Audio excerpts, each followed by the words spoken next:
ಆತ್ಮೀಯ ಕೇಳುಗರಿಗೆ ನಮಸ್ಕಾರ. ತೇಜಸ್ವಿಯ ತಂದೆ ಖಡ್ಗ ಯುದ್ಧದಲ್ಲಿ ಖ್ಯಾತರಾದವರು. ಆದರೆ ತೇಜಸ್ವಿಗೆ ಯಾಕೋ ಖಡ್ಗ ಯುದ್ಧದಲ್ಲಿ ಪರಿಣಿತಿ ಬರಲಿಲ್ಲ. ತಂದೆ ಎಷ್ಟೋ ಪ್ರಯತ್ನ ಮಾಡಿ ನೋಡಿದ್ರು. ವಿದ್ಯೆ ಹತ್ತುವ ಹಾಗೆ ಕಾಣಲಿಲ್ಲ. ಹಿತ್ತಲ ಗಿಡ ಮದ್ದಲ್ಲ ಅನ್ನೋ ಹಾಗೆ ಮಗನನ್ನು ಮತ್ತೊಬ್ಬ ಪ್ರಖ್ಯಾತ ಖಡ್ಗ ಯುದ್ಧದ ಗುರುವಿನ ಕಡೆಗೆ ಕಳಿಸಿದರು. ಅವರು ಕೂಡ ತೇಜಸ್ವಿಯ ತಂದೆಯ ಅಭಿಪ್ರಾಯಕ್ಕೆ ಬಂದರು. ತೇಜಸ್ವಿಗೆ ಈ ಯುದ್ಧದಲ್ಲಿ ಪರಿಣಿತಿ ಬರಲಾರದು ಅಂದರು. ಪಾಪ ತೇಜಸ್ವಿಗೆ ನಿರಾಸೆ ಆಯಿತು.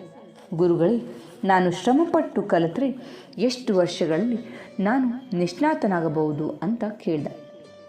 ಗುರು ಮಾರ್ಮಿಕವಾಗಿ ಉತ್ತರಿಸಿದರು, ನೀನು ಜೀವನ ಪರ್ಯಂತ ಶ್ರಮವನ್ನು ಪಡಲೇಬೇಕು ಅಂತ.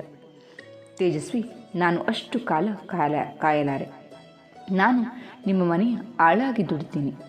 ನೀವು ಹೇಳಿದಷ್ಟು ಕಾಲ ಪರಿಶ್ರಮ ಪಡ್ತೇನೆ. ಎಂಥ ಕಷ್ಟದ ಪರೀಕ್ಷೆಯಾದರೂ ಹೆದರೋದಿಲ್ಲ. ಆಗ ಎಷ್ಟು ಕಾಲ ಬೇಕಾದಿತ್ತು ಅಂತ ಕೇಳಿದ. ಹಾಗಾದರೆ ಒಂದು 20 ವರ್ಷ ಸಾಕು ಅಂತ ಹೇಳಿದ್ರು ಗುರುಗಳು. ತೇಜಸ್ವಿ ಬೀಳಲಿಲ್ಲ. ಗುರುಗಳೇ, ನಮ್ಮ ತಂದೆಯವರಿಗೆ ವಯಸ್ಸಾಗಿದೆ. ಅವರು ಇರುವಾಗಲೇ ನಾನು ಈ ವಿದ್ಯೆಯಲ್ಲಿ ನಿಷ್ಣಾತನಾಗಿ ತೋರಬೇಕಾಗಿದೆ.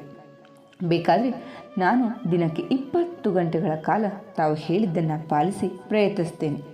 ಹಾಗಿದ್ದಾಗ ನನಗೆಷ್ಟು ಕಾಲ ಬೇಕಾದಿತ್ತು ಅಂತ ಕೇಳಿದ. ಗುರು ನಕ್ಕು ಹೇಳಿದರು, ಹಾಗಿದ್ದರೆ ನಿನಗೆ 70 ವರ್ಷ ಖಂಡಿತವಾಗೂ ಬೇಕು ಅಂದರು. ಅದು ಹೇಗೆ ಗುರುಗಳೇ? ಮೊದಲು 20 ವರ್ಷ ಅಂತ ಅಂದ್ರಿ, ಈಗ 70 ವರ್ಷ ಅಂತಿದ್ದೀರಿ. ದಯವಿಟ್ಟು ನನಗೆ ಹೇಳಿ, ನಾನು ಯಾವುದೇ ಕೆಲಸವನ್ನು ಮಾಡಲಿಕ್ಕೆ ಸಿದ್ಧನಿದ್ದೇನೆ. ಅತ್ಯಂತ ಕಡಿಮೆ ಅವಧಿಯಲ್ಲಿ ಅತ್ಯಂತ ಶ್ರೇಷ್ಠ ಖಡ್ಗ ಯೋಧನಾಗುವುದು ಹೇಗೆ ಅಂತ ತಿಳಿಸಿ ಅಂತ ಹೇಳಿ ತೇಜಸ್ವಿ ಕೇಳಿದ.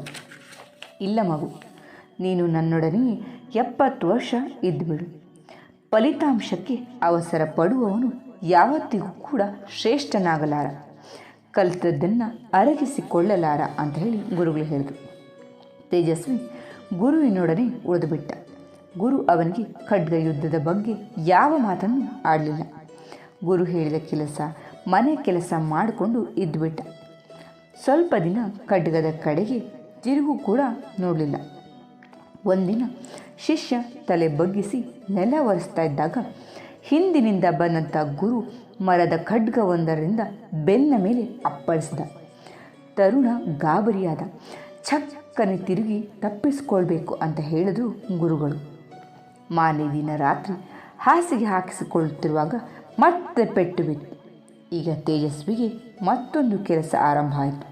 ತನ್ನ ಕೆಲಸ ಮಾಡೋದರೊಂದಿಗೆ ಯಾವಾಗ ಎಲ್ಲಿಂದ ಗುರು ಬಂದು ಖಡ್ಗದಿಂದ ಹೊಡಿತಾರೋ ಅನ್ನೋದನ್ನು ಗಮನವಿಡಬೇಕಿತ್ತು. ಅವನ ಗಮನ ಎಲ್ಲ ಕಡೆಗೆ ಚುರುಕಾಯಿತು. ಏನೇ ಮಾಡ್ತಿದ್ರು ಸುತ್ತಮುತ್ತ ಏನು ನಡೀತಿದೆ ಅನ್ನೋದರ ಬಗ್ಗೆ ಮನಸ್ಸು ಚುರುಕಾಗಿ ಕೆಲಸ ಮಾಡತೊಡಗಿತು. ಅವನ ಬೆನ್ನ ಮೇಲೆ ಬೀಳುವ ಪೆಟ್ಟುಗಳು ಕಡಿಮೆಯಾದವು. ಅವನ ಪ್ರಜ್ಞೆ ಎಷ್ಟು ಜಾಗೃತವಾಯಿತು ಅಂತಂದರೆ ಅವನು ಮಲಗಿದಾಗಲೂ ಕೂಡ ಮನಸ್ಸು ಚುರುಕಾಗಿರ್ತಿತ್ತು. ಒಂದು ಸಣ್ಣ ಸಪ್ಪಳವಾದರೂ ಛಕ್ಕನೆ ಎದ್ದು ಖಡ್ಗ ಹಿಡಿದು ನಿಲ್ತಾ ಇದ್ದ.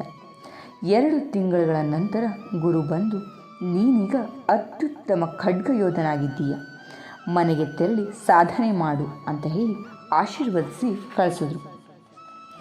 ದೈಹಿಕ ಪರಿಶ್ರಮದೊಂದಿಗೆ ಮನಸ್ಸಿನ ಏಕಾಗ್ರತೆ ಸೇರಿದಾಗ ಮಾತ್ರ ಶ್ರೇಷ್ಠ ಕಾರ್ಯ ಸಾಧನೆಯಾಗುವುದು. 2ರ ಕಡೆಗೂ ಗಮನ ಅತ್ಯಗತ್ಯ ಅಂತ ಹೇಳ್ತಾ ಇವತ್ತಿನ ಕಥೆಯನ್ನು ಮುಗಿಸ್ತೀನಿ. ಕತೆ ಅರ್ಥ ಆಗಿರುತ್ತೆ ಅಂತ ಭಾವಿಸ್ತೀನಿ. ಕೇಳಿದ್ದಕ್ಕೆ ಧನ್ಯವಾದ.